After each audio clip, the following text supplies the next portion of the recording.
नमस्कार विद्यार्थी मित्र मैत्रिणींनो, करंट अफेअर्स बाय मेघाली या आपल्या यूट्यूब चॅनलवरती तुमचे मनपूर्वक स्वागत आहे.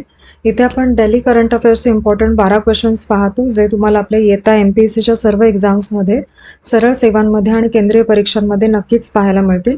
त्यामुळे आपल्या चॅनलवरती जर तुम्ही पहिल्यांदा आले असाल तर चॅनलला लाईक करा, जास्तीत जास्त विद्यार्थ्यांपर्यंत आपल्या चॅनल शेअर करा, सबस्क्राईब करा. सगळ्यात महत्त्वाची गोष्ट आहे, लेक्चर शेवटपर्यंत पहा. ठीक आहे, तर पाहूयात आजच्या म्हणजेच 23 एप्रिल 2026च्या चालू घडामोडी. ठीक आहे, प्रश्न पहिला, 23 एप्रिल रोजी कोणता दिवस साजरा केला जात असतो? तर या प्रश्नाचे योग्य उत्तर आहे पर्याय क्रमांक ए, जागतिक पुस्तक आणि कॉपीराईट दिन म्हणून साजरा होतो 23 एप्रिल. महत्त्वाचे पॉईंट्स पहा या प्रश्नाचे. 23 एप्रिल हा जगभरामध्ये पुस्तक आणि कॉपीराईट दिन म्हणून साजरा होतो. युनेस्कोने हा दिवस 1995 मध्ये सुरू केलेला आहे आणि 23 एप्रिलला इंग्रजी भाषा दिन देखील साजरा केला जात असतो. इंग्रजी भाषा दिन हा विल्यम शेक्सपियर यांचा जन्म आणि मृत्यूशी जोडलेला आहे आणि 23 एप्रिलला वाचन संस्कृती वाढवण्यासाठी खूप महत्त्वाचा दिवस मानला जातो. इंग्रजी भाषा दिन हा संस्कृत राष्ट्रांद्वारे साजरा केला जातो आणि 23 एप्रिलच्या दिवशी इतिहास, साहित्य, विज्ञानाशी संबंधित अनेक गोष्टी घडलेल्या देखील आहेत. ठीक आहे, पुढील प्रश्न दुसरा.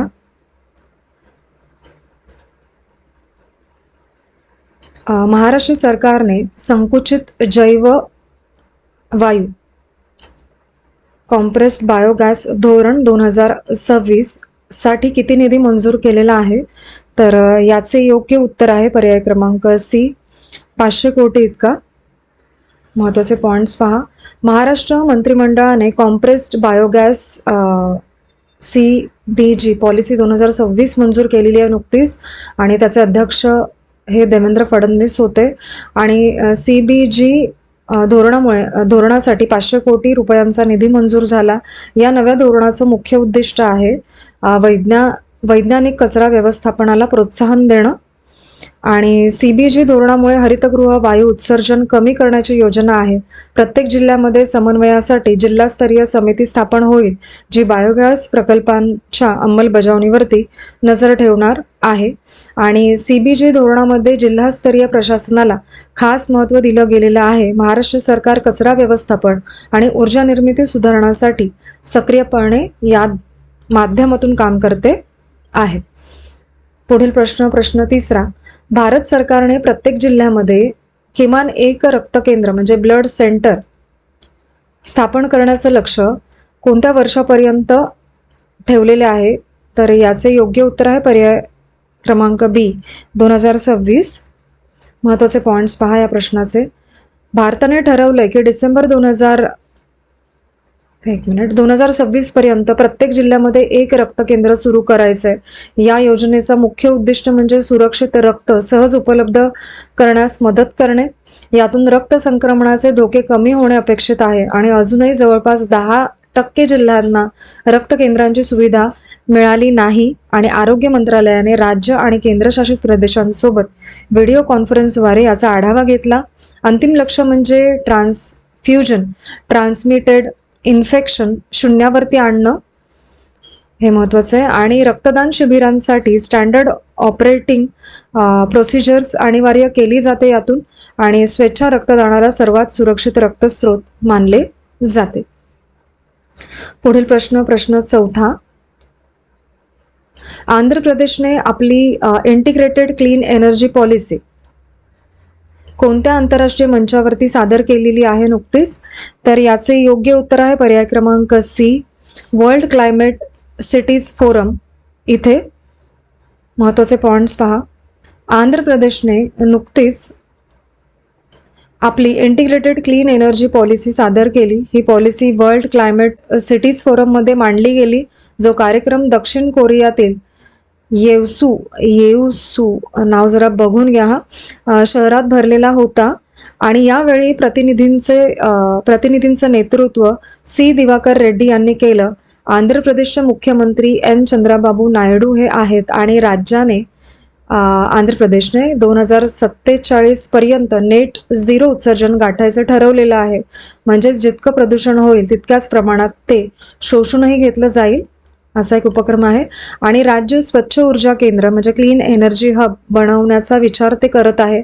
आणि सौर आणि वायू ऊर्जा यांना प्राधान्य दिलं जातं यातून.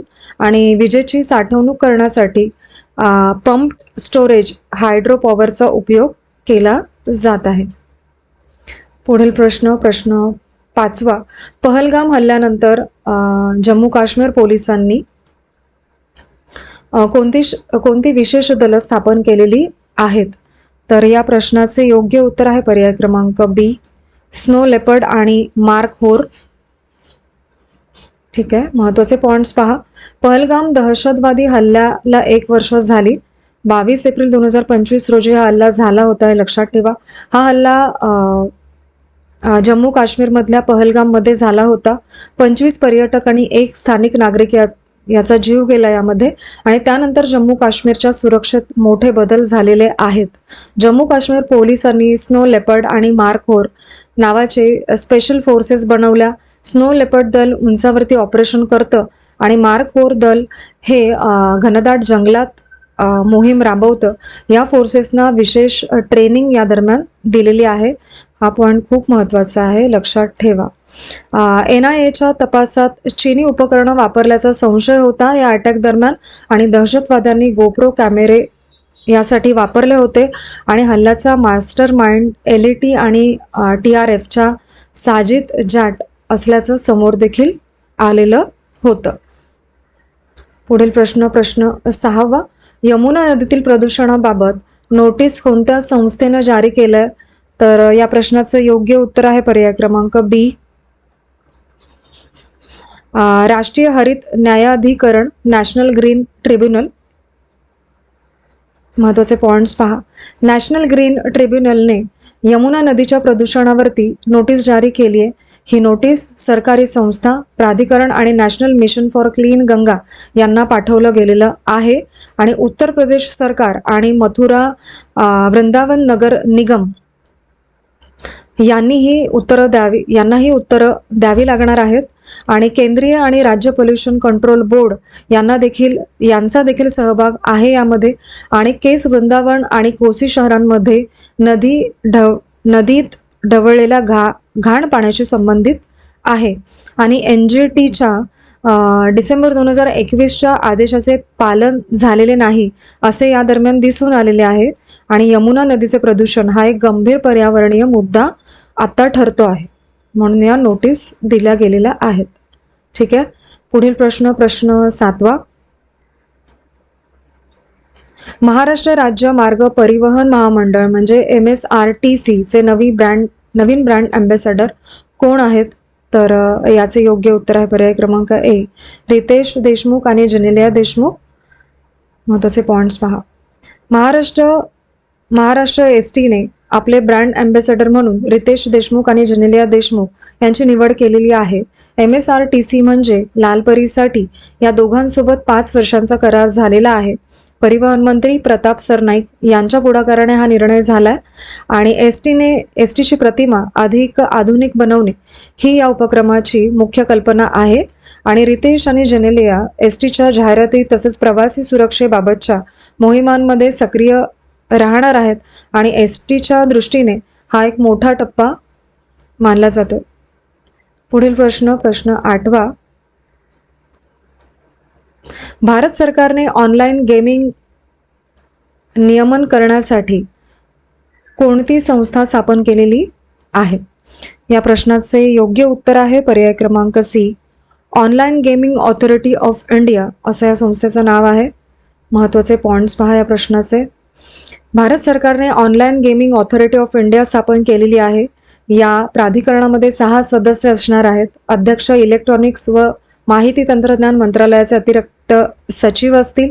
आणि गॅझेट नोटिफिकेशनने संदर्भात माहिती जाहीर ही केलेली आहे. आणि मुख्य काम म्हणजे ऑनलाईन गेमिंगचं वर्गीकरण आणि नोंदणी करणे. कोणता गेम पैशांचा आहे किंवा नाही ही ठरवण्याची जबाबदारी प्राधिकरणावरती आहे आणि प्राधिकरण जनतेच्या तक्रारीचं निवारण करणार आहे. मार्गदर्शक तत्वे आणि कोड्स ऑफ प्रॅक्टिस तयार होतील या माध्यमातून. ठीक आहे. पुढील प्रश्न 9वा. शेखा झील पक्षी अभयारण्य, शेखा झील पक्षी अभयारण्य भारतातील कितवे रामसर स्थळ घोषित झालेले आहे? तर याचे योग्य उत्तर आहे पर्याय क्रमांक सी 99. महत्वाचे पॉइंट्स पहा. शेखा झील पक्षी अभयारण्य अलीगड उत्तर प्रदेश मध्ये आहे. हे भारताचे 99वे रामसर स्थळ ठरले. ही घोषणा भूपेंद्र यादव यांनी केलेली आहे. उत्तर प्रदेशामध्ये या स्थळांसाठी 12वे स्थान मिळाले आणि रामसर स्थळे आर्द्रभूमीच्या संरक्षणासाठी खूप महत्त्वाची असतात. शेखा झील जैवविविधतेचं एक खास ठिकाण आहे. हे अभयारण्य सेंट्रल एशियन फ्लायवे वर येतं आणि हिवाळ्यात हजारो स्थलांतरित पक्षी इथे येतात आणि हंस मोठ्या संख्येने इथे आढळतात आणि भारताचा पर्यावरण क्षेत्रात जागतिक स्तरावरती यासाठी गौरवही होत आहे. पुढील प्रश्न 10वा. 2026 लॉरियस वर्ल्ड स्पोर्ट्स अवॉर्डमध्ये स्पोर्ट्समन ऑफ द इयर पुरस्कार कोणाला मिळाला? तर या प्रश्नाचे योग्य उत्तर आहे पर्याय क्रमांक बी कार्लोस अल्कराज याला. महत्त्वाचे पॉइंट्स पहा. 2026च्या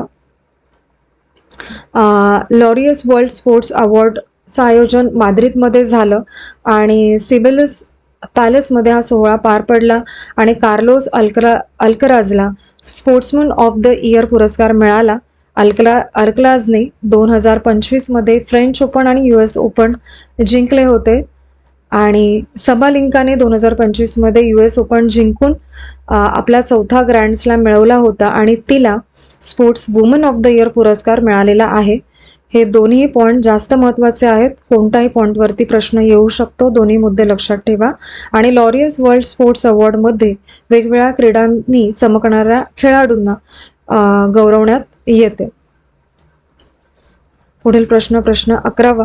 एप्रिल 2026मध्ये हंगेरीचे नवे पंतप्रधान कोण झालेले आहेत? तर या प्रश्नाचे योग्य उत्तर आहे पर्याय क्रमांक डी पीटर मॅग्यार असं त्यांचं नाव आहे. महत्त्वाचे पॉइंट्स पहा. हंगेरीचे नवे पंतप्रधान म्हणून पीटर मॅग्यार यांची निवड झालेली आहे. हा बदल एप्रिल 2026मध्ये झाला आणि पीटर मॅग्यार हे टीसझा पक्षाचे नेते आहेत आणि मॅग्यार यांचा विजय खूप ऐतिहासिक मानला जातोय.